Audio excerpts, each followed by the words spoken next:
Jangan lupa tekan like, komen, subscribe, dan bunyikan loncengnya. Selamat pagi Bapak Ibu Guru dan anak-anak terkasih. Sebelum kita melakukan kegiatan belajar hari ini, mari kita bersatu di dalam doa. Dalam nama Bapa dan Putra dan Roh Kudus, amin. Allah Bapa kami bersyukur atas kesempatan belajar yang Kau berikan kepada kami. Kami mohon, terangilah akal budi kami, supaya cepat memahami bahan yang kami pelajari. Berilah kami semangat belajar yang tinggi, supaya kami dapat belajar dengan rajin dan tekun. Bantulah kami selama belajar ini, agar kami dapat memusatkan perhatian hanya pada pembelajaran. Ya Bapa, dampingilah kami dalam belajar ini. Amin. Injil hari ini dari Injil Markus bab 2 ayat 23 sampai 28. Pada suatu kali, pada hari Sabat, Yesus berjalan di ladang gandum. Dan sementara berjalan murid-muridnya memetik bulir gandum. Maka kata orang-orang Farisi kepadanya, "Lihat, mengapa mereka berbuat sesuatu yang tidak diperbolehkan pada hari Sabat?" Jawabnya kepada mereka, "Belum pernahkah kamu baca apa yang dilakukan Daud ketika ia dan mereka yang mengikutinya kekurangan dan kelaparan? Bagaimana ia masuk ke dalam rumah Allah waktu Abiatar menjabat sebagai imam besar, lalu makan roti sajian itu yang tidak boleh dimakan kecuali oleh imam-imam, dan memberinya juga kepada pengikut-pengikutnya." Lalu kata Yesus kepada mereka, "Hari Sabat diadakan untuk manusia dan bukan untuk manusia untuk hari Sabat. Jadi, Anak Manusia adalah juga Tuhan atas hari Sabat." Demikianlah Injil Tuhan. Terpujilah Kristus. 3. Renungan hari ini, program di rumah saja ketika pandemi COVID-19 memberikan banyak sekali pengalaman rohani. Salah satu yang mendasar antara lain, banyak orang menemukan makna di rumah saja seperti Sabat dalam Injil.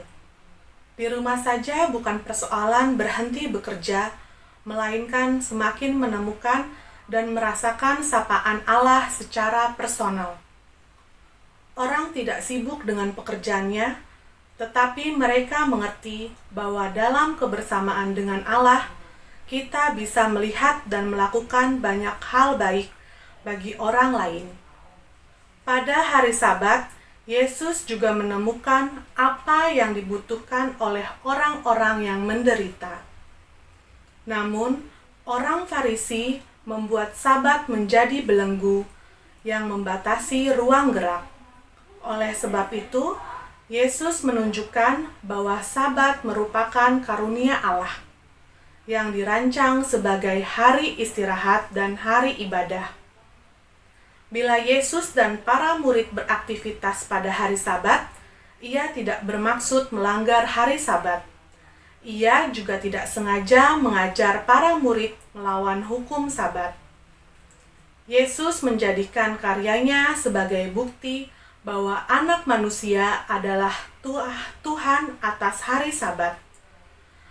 Dalam peristiwa makan di ladang gandum dan penyembuhan orang, Yesus mengembalikan arti Sabat yang sesungguhnya. Sabat hendaknya mendatangkan berkat, bukan menjadi belenggu. Sabat menjadikan manusia makin menyadari hakikat diri dan memahami bahwa Allah adalah si empunya hari Sabat. Manusia mesti menjadikan hari Sabat sebagai hari penuh berkat dan membagi berkat. Berkat belas kasih bagi yang sakit, makanan bagi yang lapar, dan pembebasan bagi yang tertindas. Memaknai Sabat sebagai hari perhentian berarti menyediakan ruang bagi Allah untuk menyatakan karyanya dalam hidup kita. juga ruang bagi kita untuk menumbuhkan kepekaan terhadap sesama. Marilah berdoa. Allah yang Maha Baik, terima kasih atas kesempatan untuk boleh mengalami keheningan. Semoga kami sungguh-sungguh semakin mengenal Engkau dan diri kami sendiri.